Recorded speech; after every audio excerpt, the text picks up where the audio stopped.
Hi everyone, Lunaz here, your gameplay paladin. So we're starting a new series, Monster Hunter World. Just came out on the PC. I'm extremely excited. Only played a couple hours, just get used to the game. This is my brother, Aaron. He will be joining me on the channel from now on. So if you can see him in the camera because it's not wide enough for everybody. I will show my face. I will be over here. and then more than anything, this is the kitty cam. There's really kitties everywhere. So, all right. So yes, we're going to be doing this. This is going to be awesome. I can't wait. I mean, I've only played the first couple missions, just get used to it. See, I've only played a couple hours. This first episode will be longer because of all the opening cutscenes, character creation, etc. Yeah, we got plenty. We got a lot to cover. We got to get through all the cutscenes. He's got to make his character, and the kitty, he's going to be joining him on his adventure.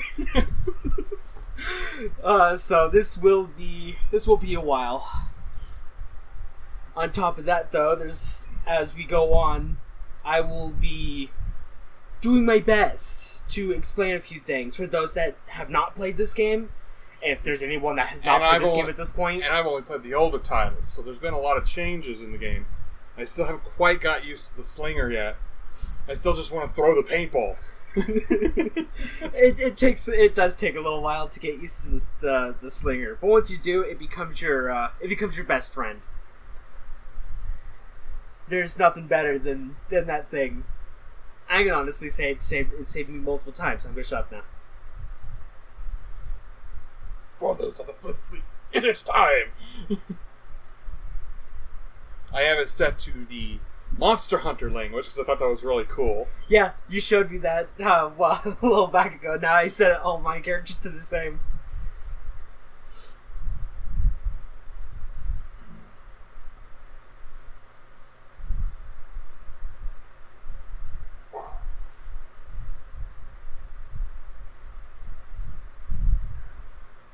May the Sapphire Star light your way.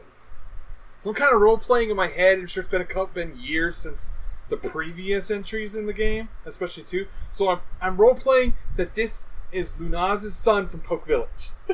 Well, let's see. If I'm in the understanding, the Research Commission's been there for about 60 years. Spoiler alert. Well, that's the thing. That one guy, the commander we're about to meet, he was born and raised on the island. He's never even been to the old world. But his father's been there for almost 40 years. So if you take that into consideration, there's no official timeline between the games, so you can kind of make up your own headcanon if you really want to. Yeah, you really could actually. Not unless at some point Capcom releases something that gives an actual timeline, but I don't think they will at any point. This girl, I find it so funny. She's just sitting there trying to read her book, and then this other loudmouth comes up and starts bumping her shit out of the way. She's like, the douche A-lister. Yeah. At first, she's like, fine, I'll just ignore them. And then his handler partner shows up and pushes him. I kind of wonder why Capcom didn't name them. Just gave them typical. I think they are named in the. I think if you meet them, that you can see like their name on the. Yeah, when they speak, it just says A-lister because he's an A-lister like you are. I think that's actually kind of interesting that you start out the game as an A-lister hunter.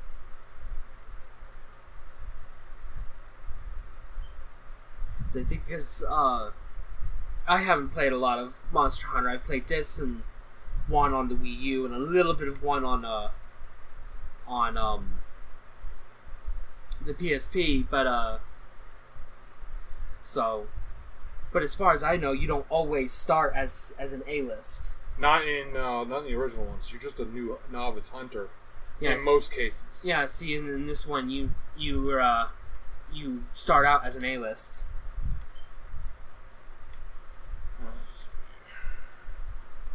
Ale, thank you. So yeah, Lunaz here is making his character as we go. As I said earlier, as we go on, I'm going to do my best to try to explain a few things for those that are watching.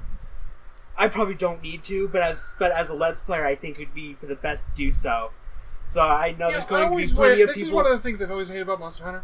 They have this, but they never have this. Yeah, Just a low pony. I just want a low pony. So I always end up going like this one, or continue. Oh, never mind. I had twin tails.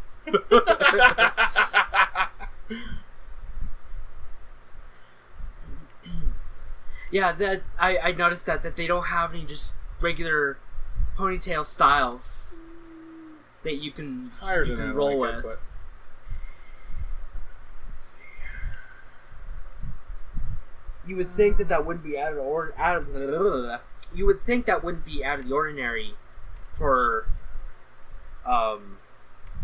Japan, you know. Actually, like, Japan's really bad for, like, long hair and facial hair in video games. Like, really bad. I mean, it might be a cultural thing because they don't do it that often. Maybe they just don't think they look good that way. I mean, I don't know.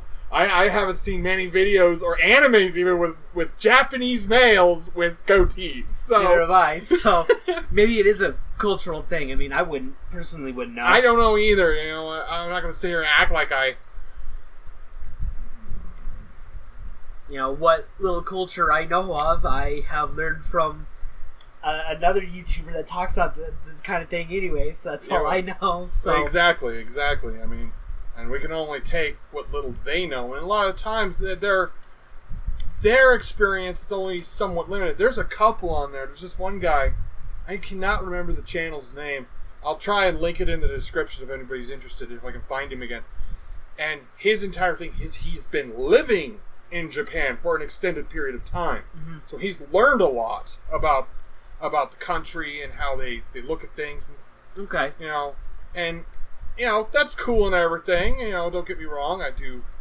While Japan is cool and everything, I do think they have a few issues they need to work out. But yeah, they definitely So do we. I mean, you know. Yeah, I mean. How do you even see, bro? But that actually makes me remember something. I watched this this video. I found a whole YouTube channel, actually, of this guy who lives in China. Stone Gray. And I watched a video series of him talking about what it's like in China. You know, and how in the weird things that they do and everything. And I watched a video of him returning home with his wife, who has lived in China her whole life, but can speak English, of course. Mm-hmm. He takes her home. And he takes her to a Chinese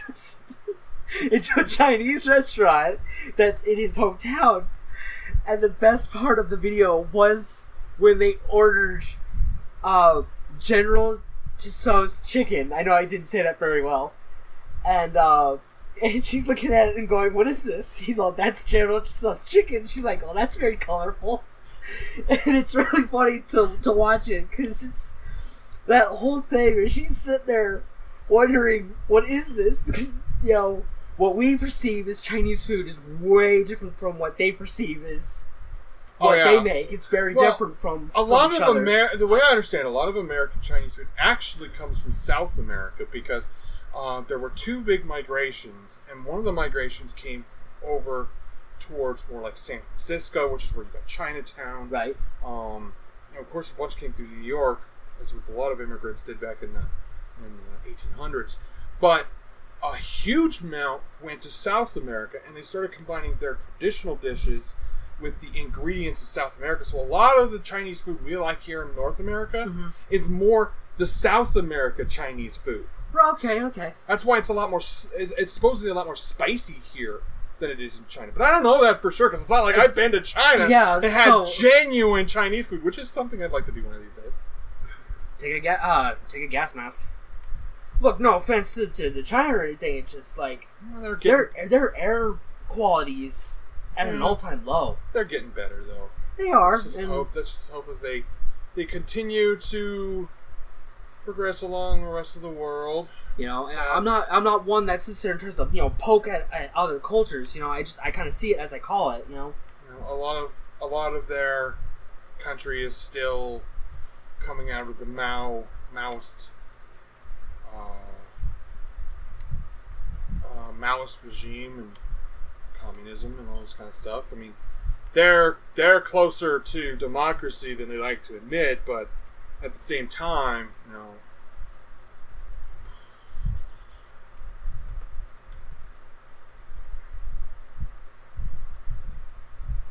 don't remember which one I liked.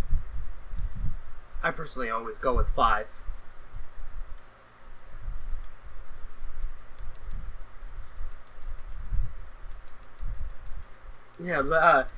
Notice how I said I personally like to go with 5 because I've made a bunch of characters. I think I'm like up. Excuse me. I think I'm up like 8 characters. I think. I think it's 12. 12 is fine. It's like one character for every weapon I like. My default chainmail. Oh, it doesn't make a difference. They're exactly the same amount of armor. It's just starter armor. It's just basically whatever you want to look. The look you want kind of thing. It's not much else on that. Time to make the kitty. Make the pelico. Okay, I was about to say, that doesn't seem like it's making that big of a difference. It does, but it doesn't. It's kind of weird. You can't see a major difference, but you can see a little bit.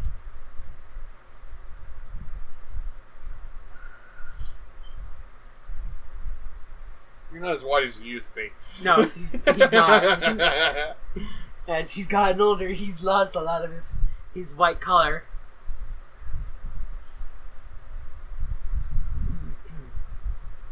Making the kitties. The pelico. Dark chocolate brown. To be honest, when I found out that they were doing this, I thought this was a little weird because you usually have to do something in the game to get a companion, but this game just kind of gives you the companion right away. Yes and no.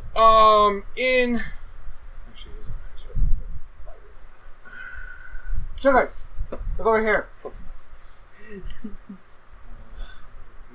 Ears, tail.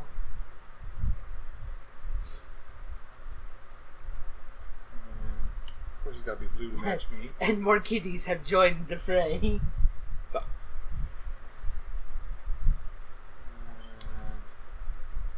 Love it because it's all you give me. We have cat. Sugar.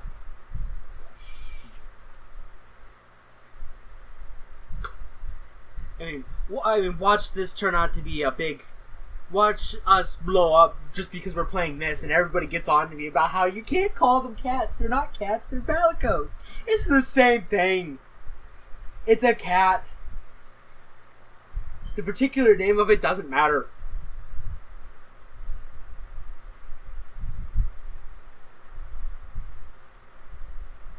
I have to say though, I wish I could have like the tattoos that are similar to the ones I have on my Final Fantasy XIV character. Those kind of tribal ones down the side of his face.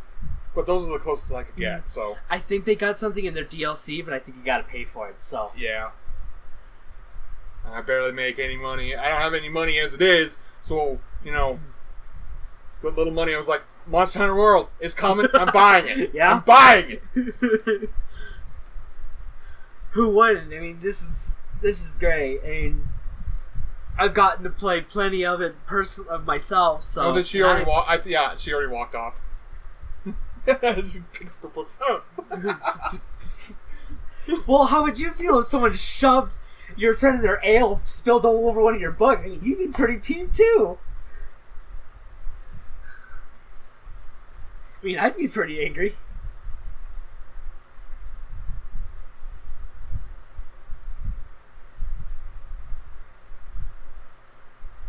But no, this is a great game. As you guys will soon see. Going to something we were talking about earlier. Meowdy do. Meowdy do, yeah. She is probably one of the least annoying companion characters I've gotten in a Japanese game in a long time. They have this fixation of these really bad characters. And it's like, why? Right. Why do you gotta give me these terrible, terrible characters? Mm.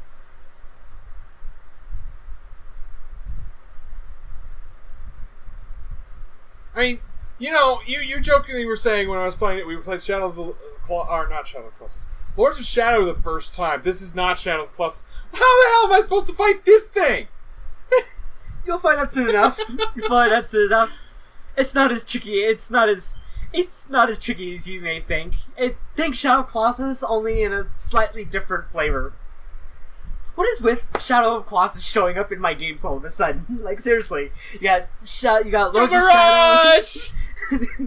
you got Lords of Shadows. This and a few other games.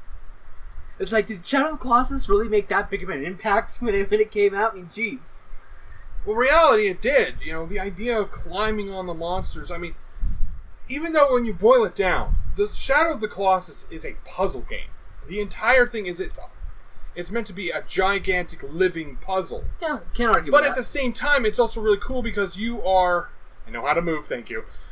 Freaking tutorials. I would really like to try to learn the it won't even let me hunter. go into the menu. It won't let you until you get up to a certain I want point. to change. I have the dash button set to this because I have this as my critical attack button on my great katana. Oh, okay. So I have to swap it. Yeah, until you get through this and she gives you the little map book, you won't be able to until then, so... I think it's a little weird that they don't let you open the options right here. Might as well. Just the options. Not. I understand you can't open the book. You don't have the book. Kitties everywhere. And now we got a kitty. We got another kitty. It's cat paradise here.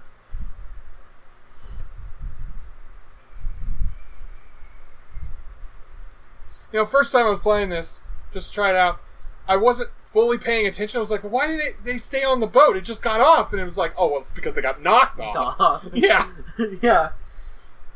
I don't know if it's ever happened to you, but I've noticed a slight glitch right there when you're climbing up our mystery monster. I know the name of the monster. I'm just not going to say it for those that are watching this. I've noticed that, maybe it's just in the console version, but sometimes when you climb up to a certain point, your character will just suddenly and randomly let go. And you'll just start falling and have to climb all the way back up. I don't know if it's just a little glitch they never picked up or it's just for the console version, but I hate when that darn thing hits me. It's like, really? I didn't realize that my first job would involve so much pecking. I've played this a lot. I've restarted this quite a few times. I don't know if I would ever personally finish Monster Hunter. I've restarted this game over like 9-10 times already. Well, you don't have to worry about that. We're going to go... Yeah, we're going to do it. Lunaz is going all the way through. Yeah, this is all start to finish. It's just that's kind of how I understand. It's a cinematic scene. It's meant to be dramatic and everything. But here's the thing. Most birds can barely carry themselves. And yet you climb onto the thing and then you grab her. It's like, well, no wonder the bird's gonna fall. Yeah, that's one strong weapon. Yeah. Surprised it can keep you both up for as long as it does. But this right here is what made me. This and another scene is what made me realize how good this game looked and how much I was gonna love this game. I know you never should judge a game based off its look, but come on, look at that. I knew that the moment the Capcom producer responsible for this game, and I don't know his name off the top of my head, but one, he said, absolutely no loot boxes. Two, that we are committed to bringing this on the PC, and as soon as we're done with it, where we feel that the console is stable enough, we will be concentrating our efforts on the PC. And I was like, this is a game going to be worthy of the respect it deserves. And let's hope that more Capcom people start to pick that up. There's a new Mega Man 11 coming up. I already pre-ordered it. We are playing it. Awesome. Look forward to that. Wow, looks. I don't know. I mean, probably after everything is said and done, it probably won't look as good on the channel. Also, but this, my PC what is I'm 5 seeing, years old. My PC is 5 years old, so I can't turn it all the way up. But what I'm seeing though is looks way better than on the this is only the consoles. This is only medium settings. This is only about medium settings with one or two things turned up and a couple things turned off that were affecting the PC version. But once again, people are gonna watch this video and everybody's gonna be like, "Oh, he's attacking the consoles." I'm not attacking consoles. I'm just saying that I've been playing it on my PS4. It looks better here by quite a bit from what I'm seeing. We will most likely lose some quality once everything is said and done. A little bit because of currently limited hard drive space. So switch LT. Now I gotta remember. There's dash settings.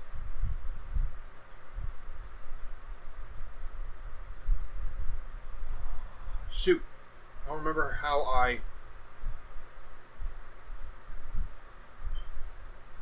Oh.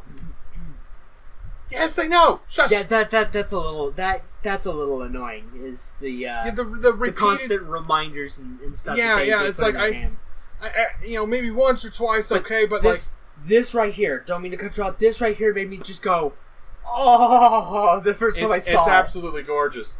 But first time I was playing this through, and these just first couple missions, I just wanted to look around the town. The commander keeps yelling at me every few minutes to go somewhere, and it's like, just let me look around. Mm-hmm.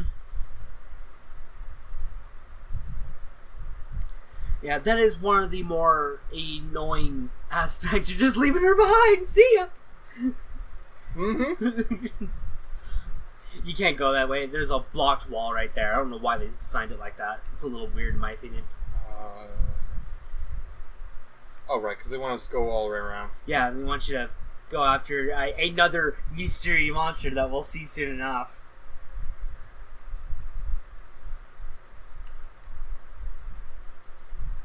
But now this game is a lot of fun.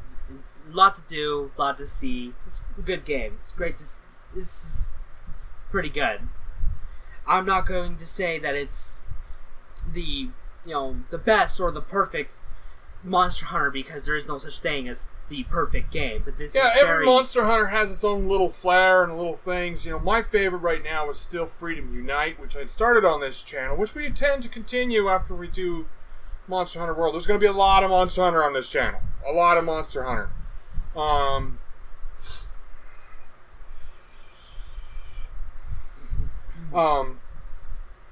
Well, this one has more of the technological advances. There's something that was really special about Freedom Unite, I feel. It was one of the longest ones. It has the most main story missions out of any Monster Hunter. Yeah. I think right now I think the hunts are set. Oh, that's right. I have to hide. I forgot about that. Yeah, it's gonna make you hide, and she's gonna shout at you to hide. Yeah, I know you know I'm here. But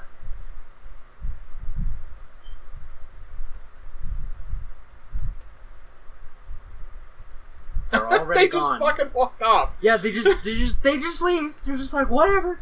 That is something I think is kind of cool. I did notice that monster behavior, even on small monsters, they're really brave while the boss is still around, but if you beat the boss, they start being little cowards. They'll start climbing trees and stuff to get away from you.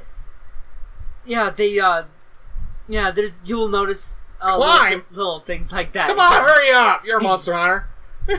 Well, she's a handler. She has no hunting. Yeah, she's probably a guild girl. Well, she's your handler. She handles your quests and other smaller things you need done. Hello, kitty. Another kitty over there. My kitty. A big fat orange one.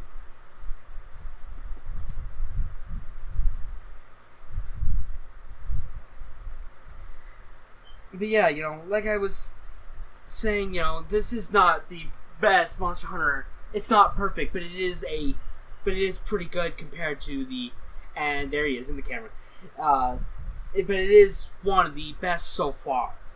I don't agree though with some people's complaints, because some people have been complaining about a few things that I don't really think is justified.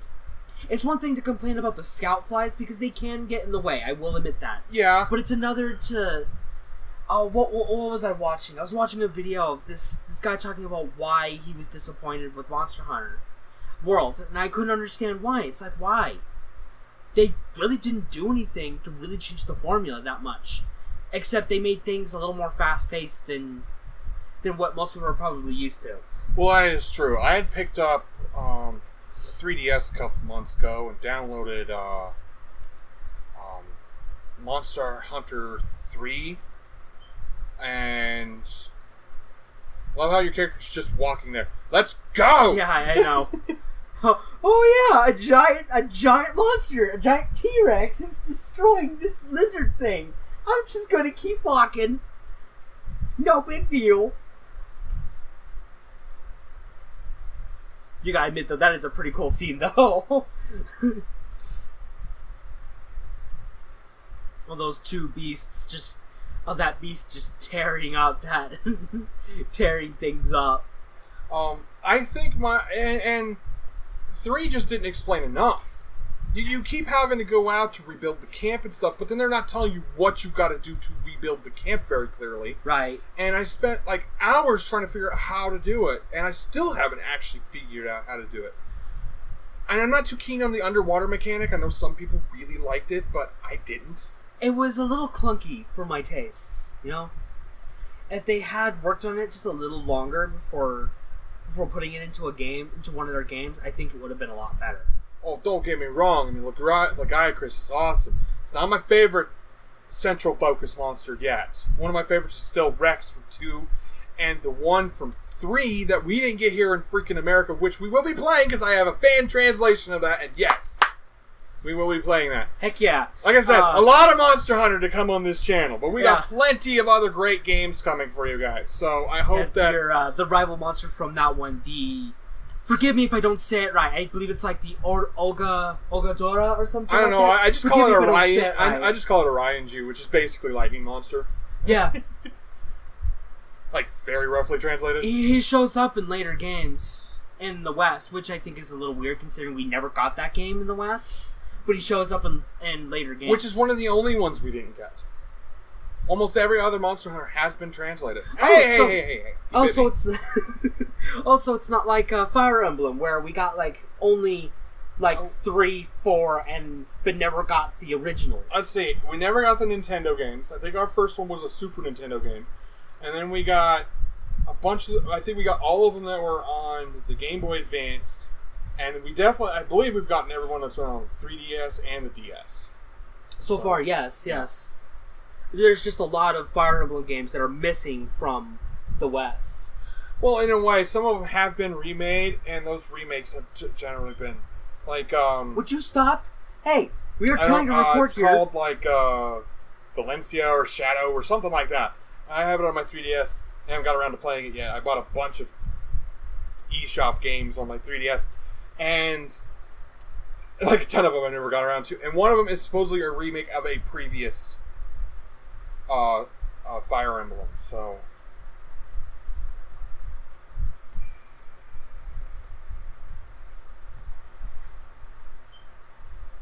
welcome to Asteria.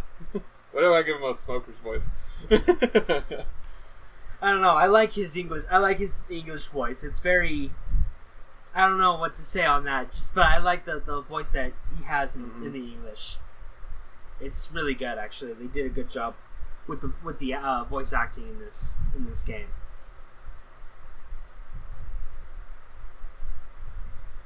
This game is just everything around this game is. Really? Why now? Why now? We're sitting here trying to record and I'm being attacked by Kitty. Let's take his silly tour and then we'll call it an episode here.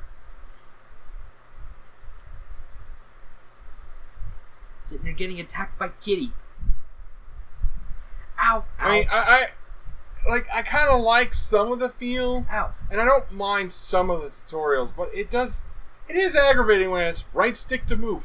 Well, everybody knows that. Yeah. You know, and it's true. My fingers will get a little confused playing with. I'm not totally used to playing with this Xbox controller yet. Mm-hmm. I'm a PlayStation controller person, but Logitech controllers keep breaking down on me, and I bought a wireless Logitech controller, and the thing disconnects constantly.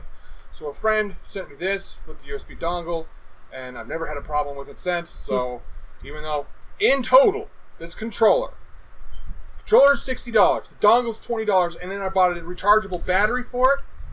It's a $110 controller. That's ridiculous. Yeah, that's all. It is absolutely ridiculous. Oh, but I like what he says right here. I totally missed it. No, I didn't. Here's the smithy. This is where you'll make your armor and weapons. You'll be here a lot. And as a typical Monster Hunter, you will be here a lot.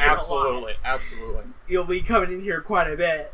I think one of the best changes they brought to the Monster Hunter franchise in this one is the camp, where you can restock on supplies as if you're back in town, and change your weapons on the fly. Yeah.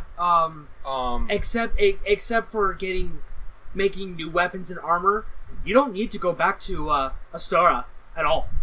You can stay in the camps at all times, except when you need to get weapons and armor, because you can get food. Like at the cantina right here, you can basically do everything at that camp, except make armor and weapons. You need to go here for such a thing. And honestly, I kind of like that about this game, is I don't need to. Now, this part made me mad. He is my Palico, he hugs her! It's my Palico, she should be jumping into my arms. Probably been partners a long time. Oh, who knows? Really? I mean, that's one of those things where, to really know that kind of thing, you have to know a decent amount about the backstory in this game. Well, again, also, I am already an A-list hunter, and A-list hunter's been at it for a while. It means him and Sugars have probably been working for a while. Mm-hmm.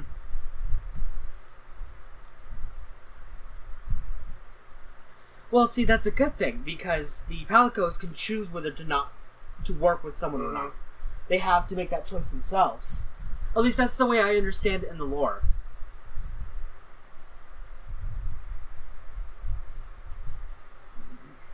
I love him in the background. That guy in the background is awesome. You haven't seen why he's so cool yet. Now, here's something I hate about character creation and faceless characters. Doesn't say anything. He doesn't say anything. And here's the thing. You're choosing your voice at the beginning. Mm-hmm. Reduce the amount of voice actors a little bit and give them actual dialogue. And you can choose your personality according to what that voice actor is going to sound like. Mm-hmm. And then you can choose... Now, I understand, it's a lot more development time. It's even a little bit more expensive. Right. But it would be more in-depth character creation. I never feel like my character matters in games like this, except on a personal level, but I never feel like my character's important to the world. Right. You're right. You know, it's one of those where it is something that does need to be needed in character creation games. But it's one of those where, like you said, most of the time they don't do it. I'm babbling here, sorry. Can't speak, sorry. Usually the reason why they don't do it is it takes way longer to set it up for the character. Indeed. But, like with Bethesda and them trying to oversimplify character creation, there's a reason that Fallout 4 is not doing as well as its predecessors, and part of it is the voice acting. It's not that the characters themselves are bad characters, but it's kind of hard to put them into your personal headspace when they're going to say what they're going to say. At the very least, with older Bethesda games, you could choose what you are going to say to them.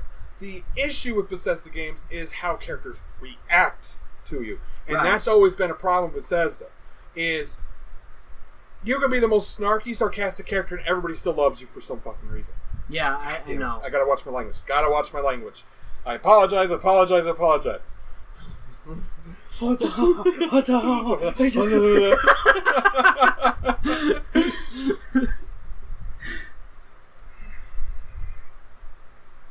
But one quick thing I wanted to say: the guy with the book, the guy right there, one with the book reading. Mm-hmm.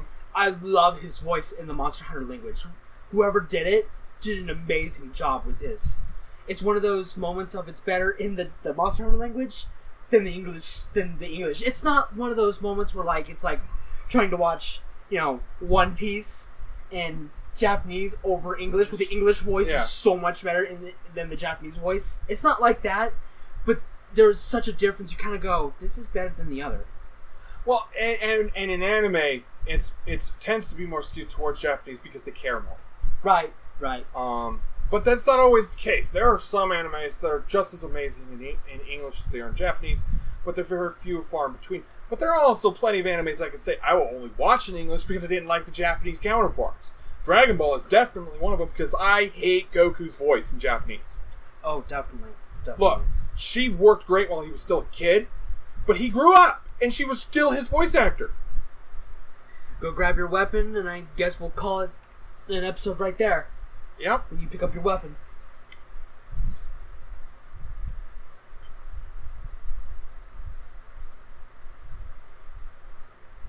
Wish they gave you the Palico starting equipment, too.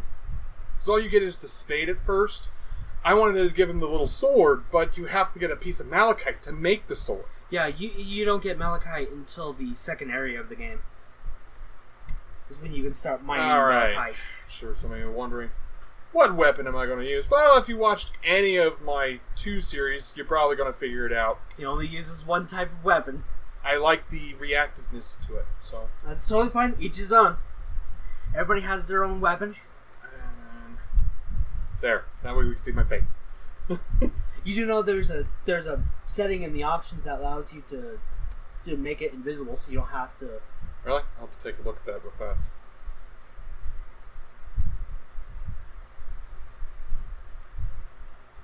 Yeah, that's the one.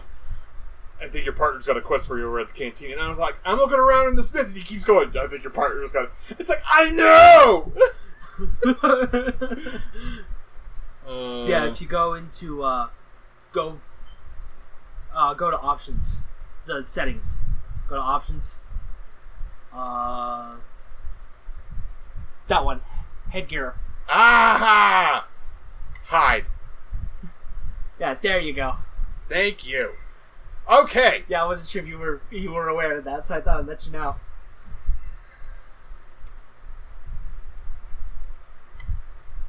Alright, so that was the first episode. That's the first episode. As cringy as it is.